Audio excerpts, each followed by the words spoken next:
Hi there, and welcome to Behind Closed Doors. What are we painting today? Well, we've got a pistol-wielding fancy man from the cities of Sigmar. I'm painting him in the colour scheme of the Greywater Fastness, but a lot of the techniques in this video you could apply to any Freeguild model. Starting here with a base coat of XV88 over our Chaos Black primer. This is going to be for all the yellow parts, and yellow has a bit of a reputation as a difficult colour to paint, but I think it's a fun colour to paint, and it really works with a variety of different complementary colours. I find it's particularly good for quartered clothing patterns like the Freeguild wear. When you're painting heraldry like this, it's also a good idea to start with the lighter colour. This way you can kind of mark out the pattern and fix any mistakes when you come back at a later stage with the darker colour.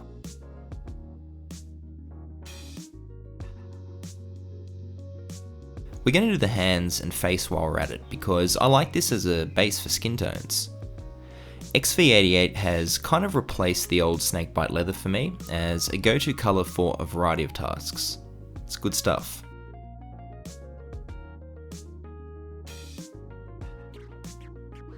Now we're going to do the rest of the pattern with Incubi Darkness. This is a great colour. You know, I love my greens, and this one has a bit of a blue-grey quality to it. Very nice. You can also use this stage to neaten up the quartered pattern anywhere it may be a bit messy. You might need some adjustments, you never know. And make sure you get in all the little details. Don't worry about getting paint on the straps and other bits, because we're going to be base coating them after this, so it's all fine.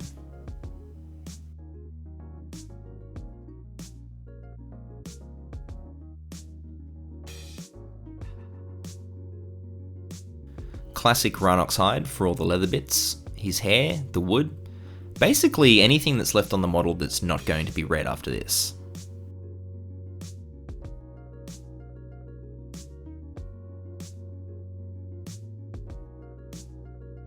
This is just the go-to colour I reckon for this kind of thing.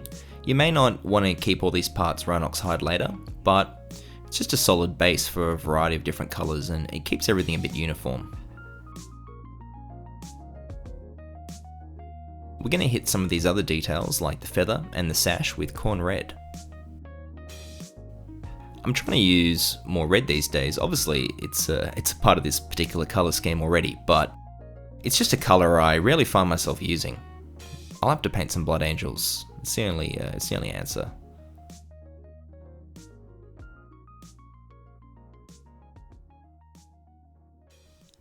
And you know, if you're painting this kind of colour scheme over a whole army, you might want to mix it up a bit. You could kind of have the Greywater Fastness colours, but different units could have different coloured sashes or different coloured feathers. You know, you just go which way you want to with that. All the metal is going to get a touch of Leadbelcher. I like my metal to look a bit darker and dirtier. These guys are in battle, you know, and I reckon Leadbelcher is a good base tone for this kind of thing. Iron Warriors is also a great base, but this is a fancy man, see? There's a bit of polishing going on from time to time, definitely. So Leadbelcher, just a little bit lighter, it's going to give it a bit more shine at the end.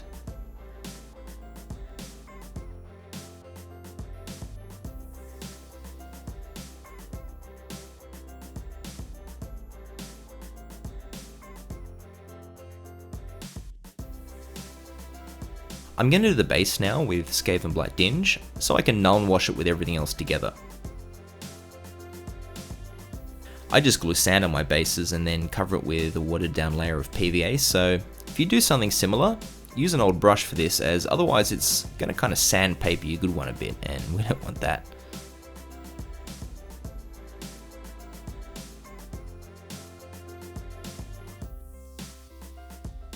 So we're applying Nuln oil over the whole model. If you're only going to get one wash, make it Nuln oil, I tell you, it's just so useful. I like to put this on quite heavy because I like a solid black line style to my minis, but make sure you aren't letting any pooling happen, particularly on the face. And you want to get that base too, to give it some bonus depth there.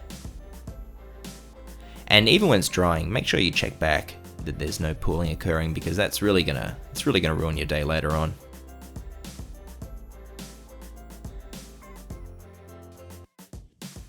Now once that's dry, we're going to start reapplying our base coats, starting with Incubi Darkness.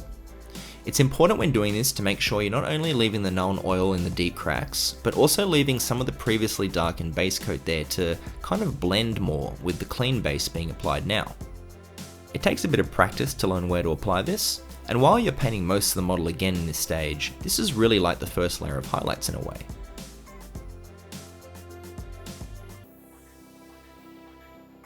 We're doing the same here with Rhinox hide on the wood and the leather bits and the hat, and we're using the same process obviously as described with the Incubi Darkness, just going through and using this technique on all the base coats we've got on the model. And also check for any mistakes, this is a good time to fix them too. And finally, Khorne red, being careful not to obscure any detail, and if you do kind of flood over into some of those, you know, smaller little bits of detail on the feather, you can just put some Nuln oil back over it again, it'll fix it right up.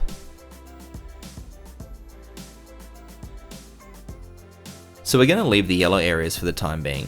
We're going to come back to the yellow area, but we're just going to take this opportunity to do the eyes with Corax white, so that way we can fix any mistakes now, and we won't have to worry about messing up our highlights on the face. And doing the pupils with Abaddon Blac. If you find you're having difficulty painting this little dot on the eye, you can also do a line through the top to the bottom of the white of the eye, just in the center, and then just fix up the area you went outside the eye with XV88. This is just another benefit to painting the eyes early. I like to just get them done before I start really messing around with highlights.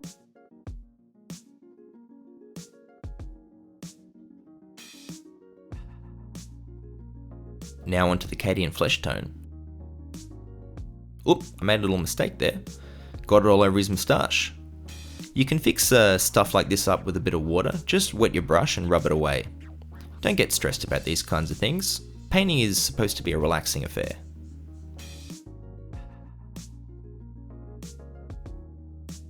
So back to the Cadian Fleshtone, and I don't know what the deal is with this colour, but all my pots of it are cursed. I have like 3 pots, and they all have this kind of thick consistency. Maybe you've experienced the same thing. So I always make sure I've got this one to a nice consistency on my wet palette before it touches the model. You don't want any bumpy looking paint on the model's face, that's for sure. And remember, we're highlighting here with the Cadian Fleshtone and leaving that darkened XV88 there for a nice shade. So I've mixed a nice mustard colour here with Yriel yellow and XV88, kind of 50-50. I don't really know how to pronounce this if I'm honest, I just call it Yriel yellow. Sometimes real yellow if I'm being lazy.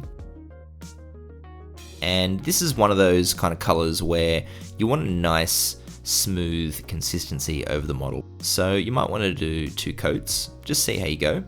And you're using the same technique as in the previous steps where you're leaving the XV88 just as a bit of a shade amongst those folds of clothing.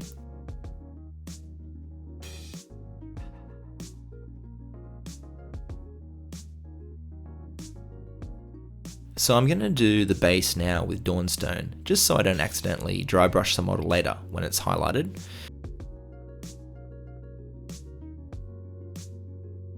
And after that, just a real light Administratum grey dry brush, just to kind of get those nice little bits of texture there.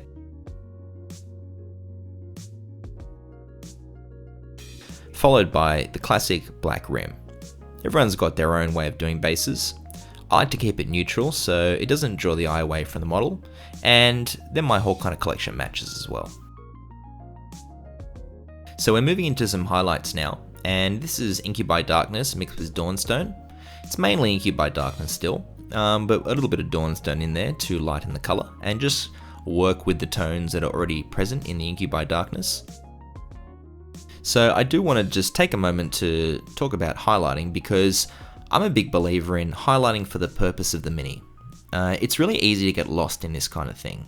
If you're painting a big unit of these, and you're just aiming for a tabletop standard, you might like to do just one little edge highlight on everything to finish off the model, and it's going to look good when you're playing your games. Conversely, if you are painting for display, you might want to do more layers of blends and highlights than what I'm showing. It's up to you. my goal with these videos is just to show a nice achievable middle ground.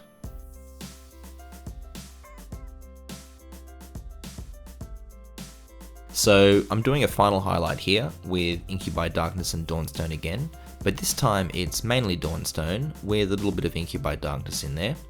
You know, just kind of mix it with your eye, and when you apply it, you'll see if it's going to kind of work. If it's still looking a bit too light or a bit too dark, just adjust it and kind of fix it up as you go. It's really good practice to learn with your eye what's going to work and what's not going to work. And you know, as I stated previously, you can just keep adding little bits of Dawnstone to this mix if you want to make the blend even smoother. It's up to you how much time you want to spend on this.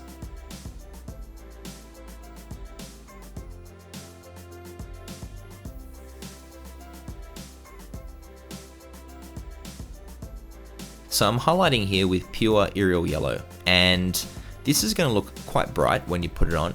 Depending on the kind of yellow you're going for with your miniature, you may or may not want to kind of go this far. But the next stage, when we paint the Ushabti bone highlight, it's going to kind of dull it a bit anyway.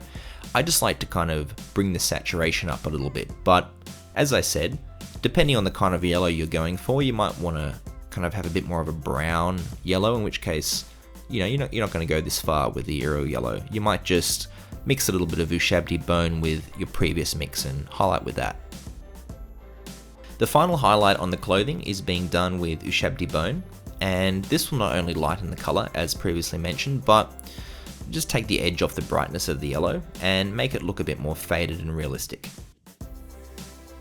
Using Mephiston red here, and we're kind of on the home stretch now. We're just doing the fun little bits and pieces, the little details. So again here, be careful not to obscure any of the kind of the real detailed feather bits. But if you do, you can just use a bit of Nuln oil to fix that. That'll be fine. And if you want to, you can do a final highlight here with Evil Sunz Scarlet. It'll just brighten up the edges of everything a little bit, just on the very tips of the feathers there.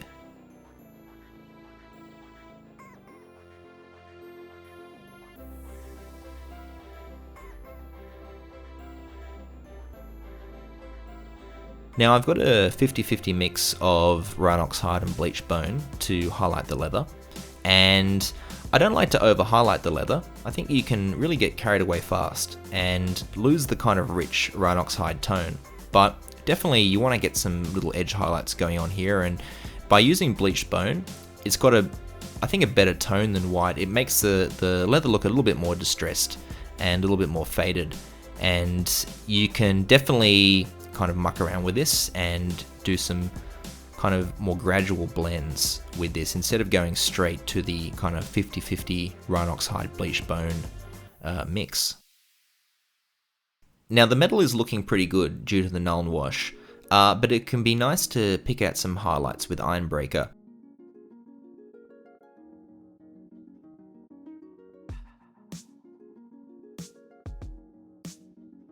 So I'm going to do a highlight on the skin now, and I just use Cadian Fleshtone mixed with white, and the thing I like about using just this one particular Fleshtone mixed with white is it makes all the faces a little bit different because the amount of white that I've mixed kind of changes each time. But if you don't want to do it that way, just go and pick up the next shade above Cadian Fleshtone or the next 2 shades up and use that for your highlighting.